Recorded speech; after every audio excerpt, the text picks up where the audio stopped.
Okay. Hello and good morning from Persephone and Ladybug, and I think that's Lotus's tush. Uh, we've got Emma and Denali, Emma, Denali, and Sock Monkey. I'm not sure you can see Emma. She's way in the back outside there. I am standing in the barn in front of the fan because it is hot.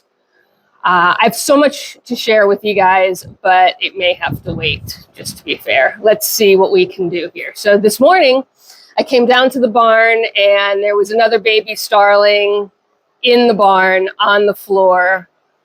They're not being very cooperative with videoing while I stand in the cool spot. They're going to make me go out in the heat, which is miserable.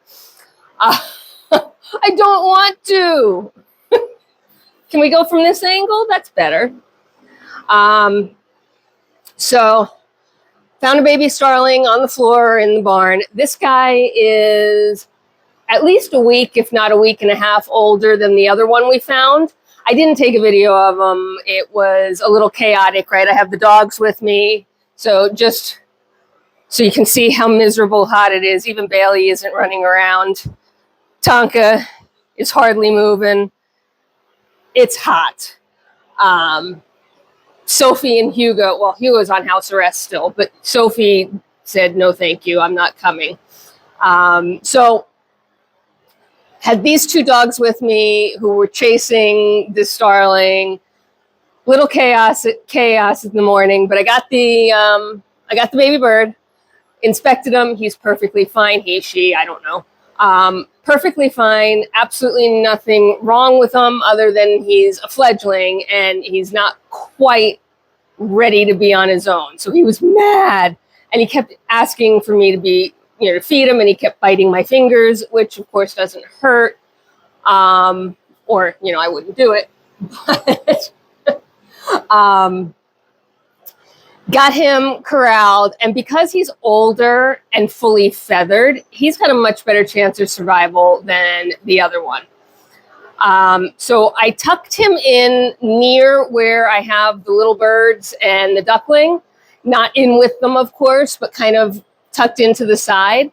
And he immediately hunkered down and quieted down. So if he's smart enough and he stays relatively well camouflaged and he calls for his mom and dad, they will hear him, they will feed him.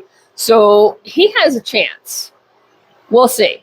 Right. Once again, it's that whole invasive species challenge.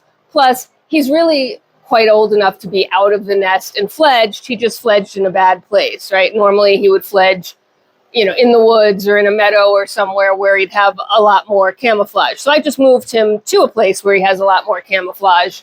And let's hope, right? He's got a chance for sure.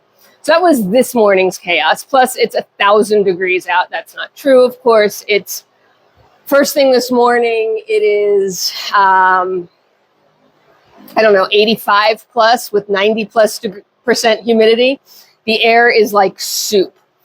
And we're going to stay this way for the next 2 or 3 days. So as much as I have a ton of things I want to share with you, it's just going to have to wait because I cannot stand out here in the heat. It's just not something that's reasonable. I'm just standing still. I'm sweating. I'm telling you, seriously, the dogs are like done. And we've only been out here long enough to, feed and water everybody. They are ready to go in. They're done. I'm done. But the animals do fine, right? They're really quite comfortable. They have shade. They have the fans. It is a rare occurrence that we leave the fans running overnight, but they were running all night because the temperatures never dropped. They know how to stay out of the sun. They know how to stay cool. And of course, their coats are insulating against the heat. They're insulating in the winter against the cold, but against the heat right now, they protect their skin and all that. Hi, Denali, you're a good girl. So they're doing fine. It's me that's melting, and I just can't stand out here for 20, 30 minutes to do a full-on update. So I apologize, guys. It's a holiday weekend anyway, so hopefully you guys are enjoying some time off of work if you're working.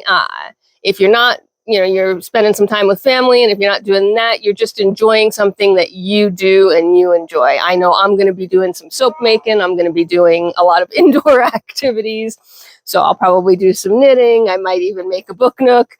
You know, we're going to spend most of the holiday weekend, and this is the U.S. 4th of July holiday for those outside of the U.S., doing indoor things, but you know, we'll still fire up the grill and traditional barbecue, and then there'll be plenty of fireworks, and I'll talk about that probably in the next video.